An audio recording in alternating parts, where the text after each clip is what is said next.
In the town where I was born lived a man who sailed to sea, and he told us of his life in the land of submarines.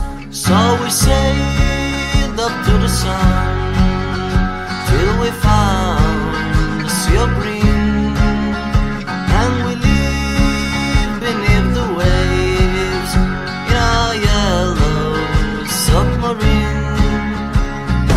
We all live in a yellow submarine, yellow submarine, yellow submarine. We all live in a yellow submarine, yellow submarine, yellow submarine.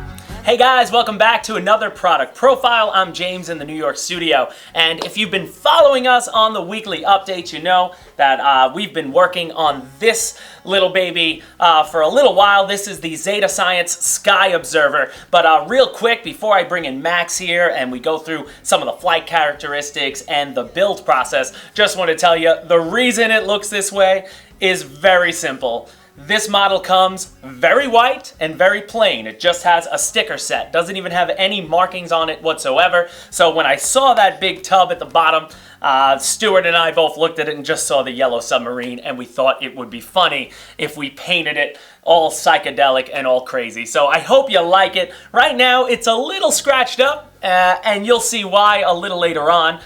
We did have an issue when we were out flying it, but before that issue came up, it was a great model that flew really well. And let me bring in Max. And Max, you obviously helped put this thing together, which you'll see at the end. And we had it out flying, and tell us a little bit about it. It's huge and it's great. I really enjoy flying it. It's just a big glider with a tub on the bottom to hold camera gear and FPV gear. It flies very smoothly, very gentle, really nothing out of the ordinary, and it's massive in the sky. And with this color scheme, we really saw it. The color scheme you can made see it. it. You can really see it. If you toned it down, definitely something you could put up there and, let it fly around, and you'd never know it was up there. And that's just it. It's a very simple flyer. But let's take you through. We actually only were able to put this up in the air 3 times that day. So the first time we put it up, now Max is going to explain to you during the build process that the elevator does have 2 systems on it. Yes. So explain a little bit of what happened. Well, it has a regular elevator, so regular up-down pitch control, and then it also has the whole horizontal stabilizer moves up and down, that allows you to do an emergency landing where it comes up to around 50 degrees, and it should bring the Sky Observer down nice and slowly. Yes. However, it also gives you a feature where you can lock the entire horizontal stabilizer, immobilizing that with these little pop rivets. Which you have here, just like on the wing. Same thing in the back. And I found that when the elevator or the horizontal stab was locked, it actually flew better. Even with the servo holding the horizontal stabilizer level, it still wasn't able to overcome all the aerodynamic forces, and it was actually starting to cause the plane to pitch and change. So I locked it and found that the plane flew much better when it was locked. So you may be able to modify it, but I wanted to go and fly it with what they recommend as equipment. And we did find that to be one issue. Yeah, you saw, and you'll see over the flight footage, as it was flying, you were having to really compensate for that. So it was doing a lot of this, and we were saying, just observe the sky, and it was very hard to just stay still. Yep. Which could be a problem. So we locked it down, and then we took it up for the second flight, and that's my first hand launch that went poor. The first time I threw it was fine. For some reason, I got a little overconfident. I threw it towards the sky. I do that sometimes. But the plane was still fine. We managed to just, cosmetic, my paint scheme. The domes popped off, and a little cosmetic, but otherwise she took that little thud into the ground perfectly fine. Which didn't even break a prop. No, didn't even break a prop, which shows the robustness of the airframe. So no problems there, and it might seem a little more damage, but again, it's just because of the paint flaking off. But otherwise, very robust airframe. Definitely had no issues there. Yes, one of the issues we did have, because now when I did. The next time we went up, so the second battery, was a great flight. This is when Max saw that now the elevator was locked and we were getting great footage. The only problem is we weren't getting great footage. The dome, something about the dome, I don't know if it was the distance away from the dome, or Alex had suggested polarized filter on your lens would have helped, but Get rid of the reflection. we had a turn Giacha cam in there, and then we put a GoPro in there as well, and both times just too much reflection on the front, and the Mobius actually looked a little better on the back, but then the domes looked pretty clear to us. They We were. wiped them down, but it still It still had some reflection, which was weird. Because looked a little dirty. I don't know, but I don't know if that's just, how this comes or something you want to look into, right? It might be something you'd want to consider, but we've had other models with clear domes that we haven't had issues with. But again, like you said, it may also have been the camera distance from the dome. So something you could always adjust and try. Or like we on your said, own. take it off. Take it off completely. But then you mentioned that it might affect the flight characteristics. I don't think it would, but again, you'd have something we'd have to test, or you would have to test out there in your field situation and see how it works out. Yeah. Now, one of the other big things, so again, you're flying it around great before we get to the grand finale. The other thing we had to do was the balance, right? The CG of this model. Yes, so what I noticed was with the original battery positions... Let's turn that for Alex. He's so big. Look at this. I'll stay back here. Inside the fuselage, On this big door. on this big door, which actually makes access really easy, we noticed that even with our battery all the way pushed up against this plywood firewall here where the battery strapping is, There it is. the plane was still a little tail heavy. Yeah. So what we had to do was we had to add some weight to the front and sort of jerry-rig our battery in here to get the CG correct. Yes. So it was a little bit tight. Now the one You thing... see how tight it is? I could just barely fit it. We actually had it on an angle. Yeah. With weight in there. So just to get it to go. Now this was, the recommended size for this plane. Now one thing I would want to do differently from the instructions would be to have this inside piece, which doesn't come This glued one. in. No, this whole Oh, this- plywood section gotcha. doesn't come glued in. So I would take it and rotate it 180 degrees. So I would have the battery tray facing the front. Yes. So yes. you would have more adjustment for the CG, and we wouldn't have to use extra weight. More Now, room. Just by the nature of this, it is tail heavy. Yes, so and it we would- got to get more weight up front. I wasn't expecting it to be as bad as it was because the instructions mentioned to place this tray like this. Yeah. So I thought maybe it would, leave some room for adjustment. Maybe it would need a little more weight in the tail. But surprisingly, it was very tail heavy. So like I said, just 180 the whole thing. Definitely would have done that if we were building this again and I knew this from the beginning. Yeah. So something just to watch out for if you're interested in the model, just to get your CG right, you won't have any issues like we had in the Especially if you're going to be putting more expensive cameras other than an action cam inside these domes, if you would, because I think it would fit a handy cam and probably, something even bigger than that. And you wouldn't have to add weight, which is something you really don't want to have to do. Dead weight doesn't do anything for you, so if you don't have to, then it's always helpful. Perfect. So now let's get to the last flight. We obviously love filming planes, but filming them from the ground is only so good. It always looks better when you're chasing it. So Max put up the Vortex Pro and we were flying around. Max was doing some great chase that day and I was flying this thing. So that's how easy this thing is to fly because I am a noob when it comes to flying. I fly Bixes. I fly Skyrays, I fly Micro B-17s. This is the biggest thing that I ever flew, and it flew to me just like a Bix, other than I'm not doing rolls and loops and stuff. You're just trying to fly circles. So that's what I was doing. And Max, you were on my butt. You did really well with it. I got a little overzealous on that last turn, and I may or may not have ripped your elevator off. Yeah, And- so I maybe not have said that I was turning or slowing down, but he hit my elevator, and this baby actually elevator popped off pretty simply, and then he just landed on his top. So that's why we lost some of the paint scheme. But that was it. That kind of ended our day with it. We had to take it back, and we just don't have any more time to dedicate to putting this up. But I think our goal is get this ready for Joe Nall. Joe Nall, you'll see it again. So if you're coming to Joe Nall, you will see this flying. And Max even had an idea of taking off the base. And just having a massive glider, because with the base off, it's really just a huge glider, and I think it would fly awesome without the extra tub on the bottom, and it'd be really fun. We could probably even, spin crazy discus. I would say actually Stuart should take it to Hong Kong and slope it, because it would probably slope really well. Will it slope V2? There it is, will it slope V2? So guys, that about wraps it up for the Zeta Science Sky Observer product profile. We never got a chance to throw FPV equipment in it. I wish we would have, because it would have been fun to fly that way. And that's something we're going to do when we get to Jonal. Definitely. But again, that's it for us here in the New York studio. For Max, James, and Alex behind the camera, guys, stay subscribed to HobbyKing Live, and we'll see you for the next product profile.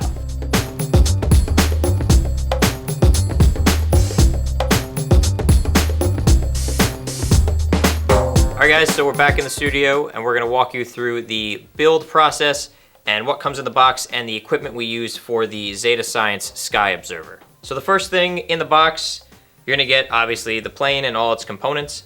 You see we have the wings, the main fuselage. Now the main fuselage also comes with these clear domes for you to put over the front and the rear for when you're putting your camera systems in there.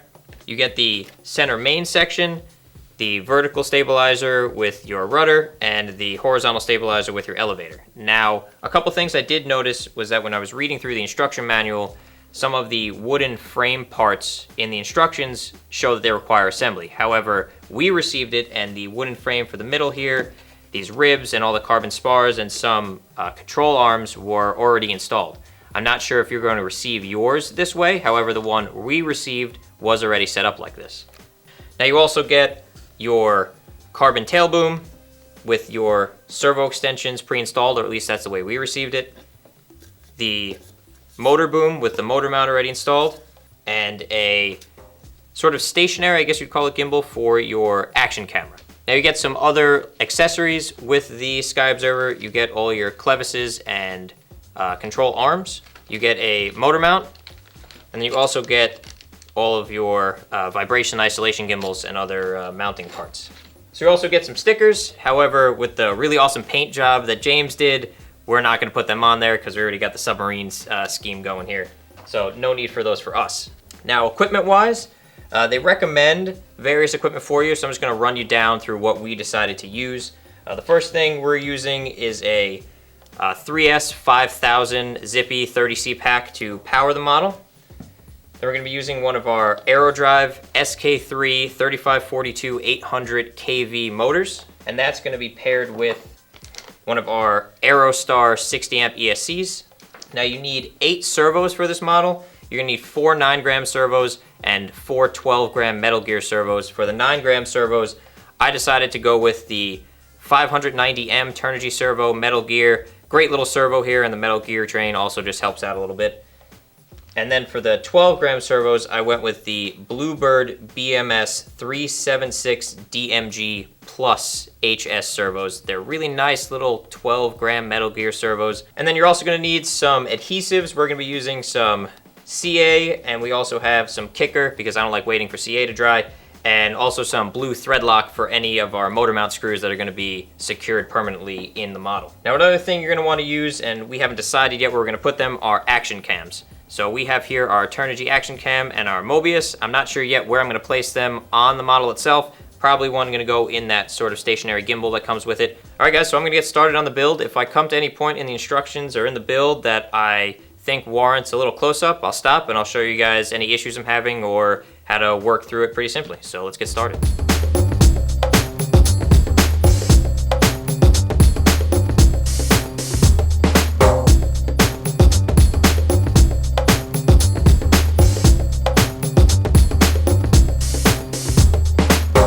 Just for reference, I decided to go with the 12-gram servos for the ailerons since the control surface is kind of big, and I went with the 9-gram servos for the flaps. They don't mention which ones you should use in the manual, so I'm just letting you know what I use since you'd want a more powerful servo on a larger control surface. Just one quick thing I want to mention, you may notice that the ailerons and the flap, they don't come cut for you, so what you're going to have to do is just carefully take an X-Acto or a razor blade and just cut free the ailerons and the flaps. Make sure that when you're moving them around, they don't make any noise or anything like that, and that there's no foam rubbing on each other because that could stress your servo, add some unnecessary strain, and then just work them in a little bit since they will be a little stiff using the foam hinge. Alright guys, so that's the servo install on the wings. Pretty straightforward, not really hard to do. Again, just make sure that you get your servos centered up before you install them in the wing. It's kind of a pain to have to center them up and adjust your control arms when the servo's already glued in. So let's move on to the next step.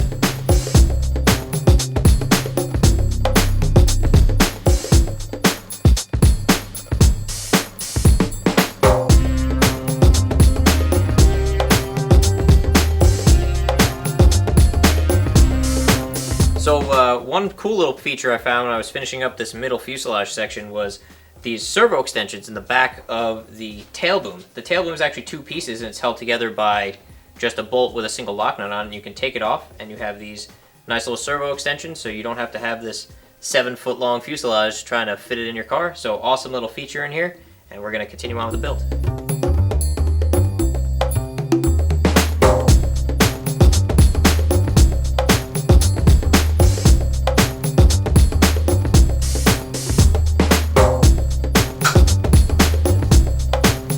Alright guys, so we got the horizontal stabilizer installed, and I just want to show you the function for that emergency vertical landing I was talking about. So now I know it's not necessarily good to move these servos without any electricity or signals to them, but we're just going to do it one time here. The whole tail is going to go like that. As I said, she's going to come down nice and slow and soft straight to the ground.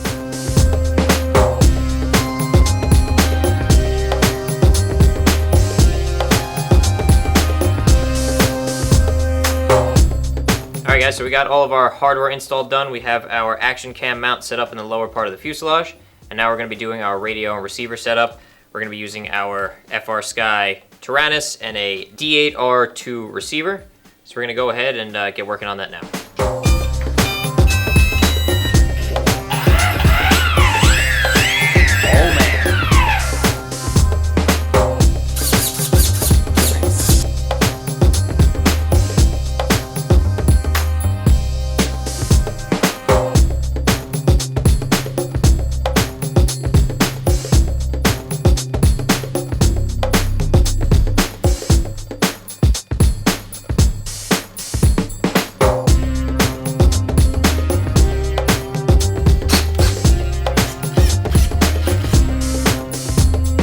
Alright guys, so that wraps it up for the Sky Observer build. We got all our radio and receiver setup done here. Everything's working. We got our flaps down, aileron elevator working. We got our emergency descent function working back here. Everything's all set up. A little bit of a tedious build. You definitely need some space since when you get everything together, as you can see, she's pretty big. Overall, real fun plane to fly.